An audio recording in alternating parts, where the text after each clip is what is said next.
En un domingo de septiembre de 1963, las vías del tren El Encanto, entre montañas y paisajes verdes, parecía ser el escenario perfecto para un viaje tranquilo. Pero lo que parecía una travesía más, terminó siendo un episodio oscuro que marcaría la historia de Venezuela para siempre.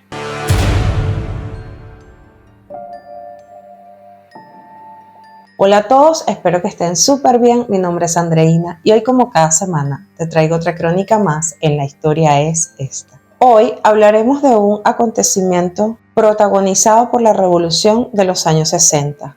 Hablaremos de la masacre del tren El Encanto. El tren del Encanto formaba parte del Gran Ferrocarril de Venezuela, una obra maestra de la ingeniería del siglo XIX que fue inaugurada oficialmente el 1 de febrero de 1894. Esta línea férrea conectaba Caracas con Valencia, abriendo una puerta al progreso en un país en crecimiento. Para muchas familias venezolanas, el tren era más que un medio de transporte. Era un símbolo de modernidad y de unión. El recorrido abarcaba 179 kilómetros, haciendo paradas en puntos estratégicos como Los Teques, Las Tejerías, La Victoria, Maracay y Cagua, antes de llegar a Valencia. Durante su trayecto, los pasajeros podían admirar paisajes montañosos, túneles y viaductos que se alzaban como un testimonio del ingenio humano. Conocido como el Tren del Encanto, esta línea era especialmente querida por su ruta entre Caracas y Los Teques, una sección rodeada de una vegetación que le daba un aire mágico. Muchos recuerdan que viajar en el tren era una experiencia única. En los años 60, Venezuela vivía momentos de agitación política y social. Pero cuando no, quiero decir, era como otra temporada de conflictos políticos y sociales. Tras el derrocamiento de la dictadura de Marcos Pérez Jiménez en 1958, el país había dado un paso hacia la democracia. Pero con ello también vinieron nuevas luchas internas. Rómulo Betancourt, conocido como el padre de la democracia, gobernaba el país enfrentándose a sectores que consideraban su mandato como una traición al pueblo. Entre estos sectores se encontraban las Fuerzas Armadas de Liberación Nacional, la FALN, un grupo de guerrilleros de inspiración marxista-leninista apoyado por el Partido Comunista de Venezuela, el PCV. Su objetivo era derrocar al gobierno e instaurar un régimen socialista, tomando como ejemplo a la Cuba de Fidel Castro. La FALN estaba compuesta por estudiantes, militantes y soldados rebeldes que creían que la lucha armada era el único camino hacia el cambio. Su estrategia incluía atentados, sabotajes y asaltos a infraestructuras claves. En este contexto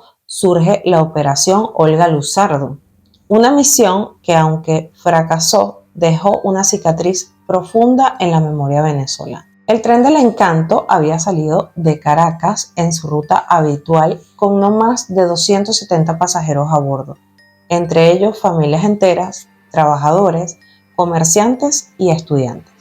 Era un día soleado y el tren serpenteaba entre las montañas de Miranda, cuando inesperadamente el convoy fue interceptado por un grupo de 15 guerrilleros armados, disfrazados de deportistas, 11 hombres y 4 mujeres.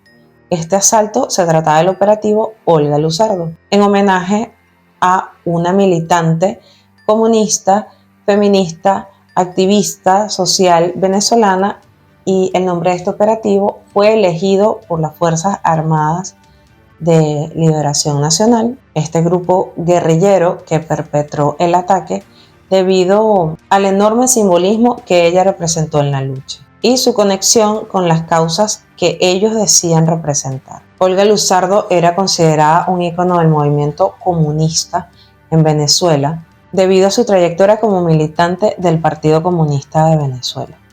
Al utilizar su nombre, la FALN lo que buscaba era resaltar su lucha por la igualdad y su resistencia frente a un régimen que ellos llamaban autoritario, convirtiéndola en un símbolo de sus ideas. Aunque también se dice que este grupo, en su falta de organización, al parecer ni siquiera estaban de acuerdo con el nombre, porque algunos se representaron como Comando César Augusto Díaz y otros como Operación Italo Sardi y bueno, otros más como la Operación Olga Luzardo. Este grupo insurgente, con información errónea, creían que el tren transportaba un cargamento de armas destinadas a las fuerzas gubernamentales.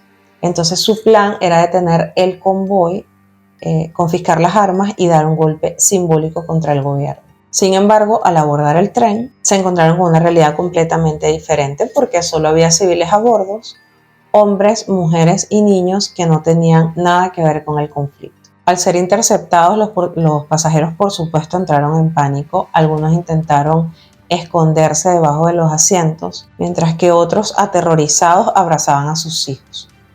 Los guerrilleros abrieron fuego para someter a los guardias que custodiaban el tren, lo que desató un enfrentamiento violento. La Guardia Nacional en esos años viajaba en los trenes por razones de seguridad, orden público y respuesta a situaciones de emergencia como esta.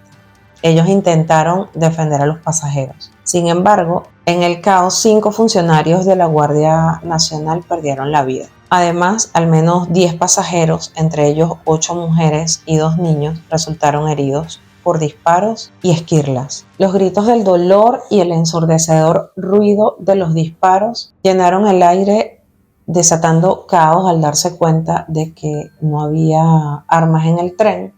Los guerrilleros decidieron huir, pero antes se dirigieron al chofer Martín Rojas y le ordenaron, bajo amenaza de muerte, desenganchar el resto de los vagones y regresar a Los Teques únicamente con el vagón principal.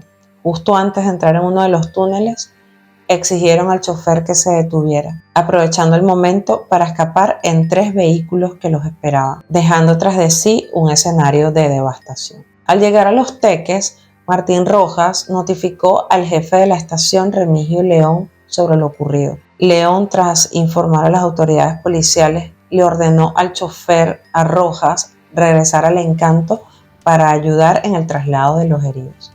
Cuando Rojas volvió, afortunadamente, excursionistas ya habían recogido a los lesionados y, bueno, lamentablemente también a los fallecidos que se encontraron en la vía. En el Policlínico de Los Teques se confirmó el fallecimiento del sargento Saturnino, así como de los guardias Melesio Crespo Torres y Cristóbal Felipe Velasco.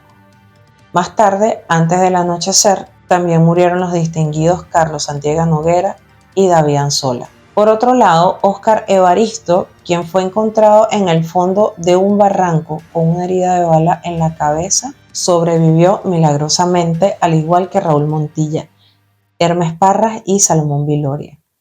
Los civiles heridos también lograron salvarse. Entre los pasajeros, las historias son bastante desgarradoras. Madres que protegieron a sus hijos con su propio cuerpo, jóvenes que cargaron a los heridos hasta lugares seguros y personas que se quedaron marcadas física y emocionalmente por este ataque. De los 5 guardias fallecidos, sus nombres quedaron grabados como héroes para algunos, pero también como víctimas de un conflicto que nunca debió haber sucedido, y mucho menos involucrado a civiles. Los heridos, aunque sobrevivieron, llevan consigo las cicatrices eternamente. Varios miembros del grupo guerrillero del asalto fueron capturados en los meses siguientes y enfrentaron procesos judiciales. Algunos fueron condenados a prisión, mientras que otros lograron escapar y continuar con la lucha armada. Décadas después, tras los procesos de pacificación y amnistía de los años 70 y 80, algunos guerrilleros se reintegraron a la sociedad. Se dice que, de hecho, algunos de estos guerrilleros ocuparon cargos públicos, dejando atrás su pasado insurgente. Sin embargo, esta información yo realmente no la pude verificar. El Gran Ferrocarril de Venezuela dejó de operar oficialmente en 1966 debido a la modernización del transporte y la construcción de autopistas. Sin embargo, la sección turística del Tren del Encanto continuó operando en Los Teques hasta 1998, cuando finalmente fue abandonado. Hoy en día solo quedan ruinas y recuerdos de lo que alguna vez fue un símbolo de progreso. El asalto al Tren del Encanto no fue solo un acto de violencia, fue un recordatorio de cómo las ideologías pueden perder su humanidad cuando se transforman en armas. Para los pasajeros de aquel día, la política dejó de ser una cuestión abstracta y se convirtió en una experiencia personal y traumática. Es nuestra responsabilidad recordar estos eventos no solo como parte de la historia, sino como una lección de lo que no debe repetirse. La lucha por un cambio nunca debe involucrar el sufrimiento de los inocentes. Hoy hemos viajado al pasado para conocer una de las tragedias más dolorosas de la historia de Venezuela. ¿Qué opinas tú sobre este evento? ¿Crees que el fin justifica los medios en las luchas políticas? Déjame saber tu opinión en los comentarios. No olvides suscribirte para más videos como este y nos vemos en una próxima historia. ¡Chao!